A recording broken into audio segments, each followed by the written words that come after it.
Afrique, de l'exploitation coloniale à l'éveil contemporain.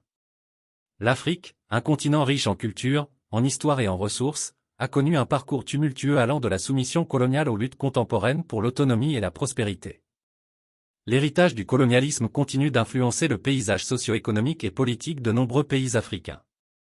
Les développements récents, tels que les bouleversements politiques au Burkina Faso, soulignent un mouvement continental plus large visant à rejeter l'exploitation et à chercher l'autodétermination. Cet essai explore la trajectoire historique de l'Afrique, de la colonisation à aujourd'hui, en mettant l'accent sur les dynamiques économiques et politiques avec les anciennes puissances coloniales, en particulier la France, et le potentiel changement vers de nouveaux paradigmes économiques, y compris l'adoption de monnaies indépendantes et l'alignement avec les nations BRIC. Contexte historique.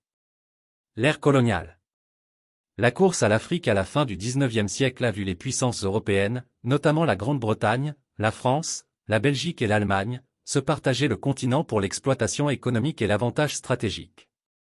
La France, en particulier, a établi une présence coloniale significative en Afrique de l'Ouest et en Afrique centrale, où elle a imposé sa culture, sa langue et ses systèmes économiques aux populations locales. La période coloniale a été marquée par l'extraction de matières premières, le travail forcé et la suppression des structures politiques indigènes. Les luttes post-coloniales. La vague de décolonisation du milieu du XXe siècle a apporté une indépendance nominale aux nations africaines. Cependant, l'héritage du colonialisme a persisté à travers des pratiques néocoloniales, où les anciennes puissances coloniales, en particulier la France, ont maintenu une influence significative sur les affaires économiques et politiques de leurs anciennes colonies. Cela se manifestait notamment par l'utilisation continue du franc CFA, une monnaie contrôlée par le Trésor français, que beaucoup considèrent comme un frein à la souveraineté économique des pays d'Afrique de l'Ouest et centrale. Mouvement contemporain pour l'autonomie. Le cas du Burkina Faso. Les révolutions politiques récentes au Burkina Faso illustrent un mécontentement continental croissant face aux structures néocoloniales. En 2014, un soulèvement populaire a renversé le président de longue date Blaise Compaoré, au pouvoir depuis un coup d'État soutenu par la France en 1987. Le mouvement était motivé par une frustration généralisée face à la stagnation économique, la corruption et l'influence continue des anciennes puissances coloniales. L'instabilité qui a suivi et la montée d'un gouvernement de transition ont mis en évidence le désir du peuple d'obtenir une véritable autodétermination et une indépendance économique. Le rejet de l'influence française. La présence militaire et économique continue de la France en Afrique est de plus en plus contestée.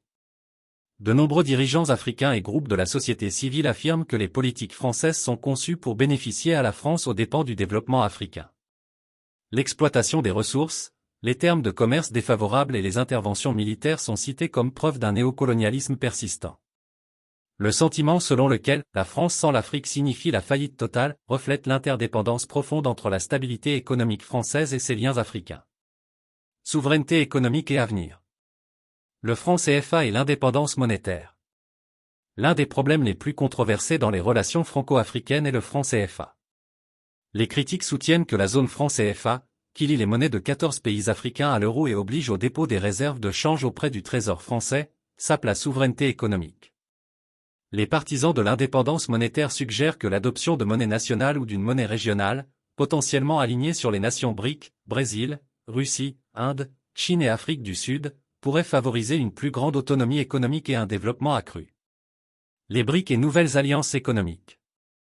Les nations BRIC représentent une alternative potentielle aux systèmes économiques dominés par l'Occident. En s'alignant sur les BRIC, les pays africains pourraient bénéficier de partenariats commerciaux diversifiés, d'opportunités d'investissement et d'échanges technologiques.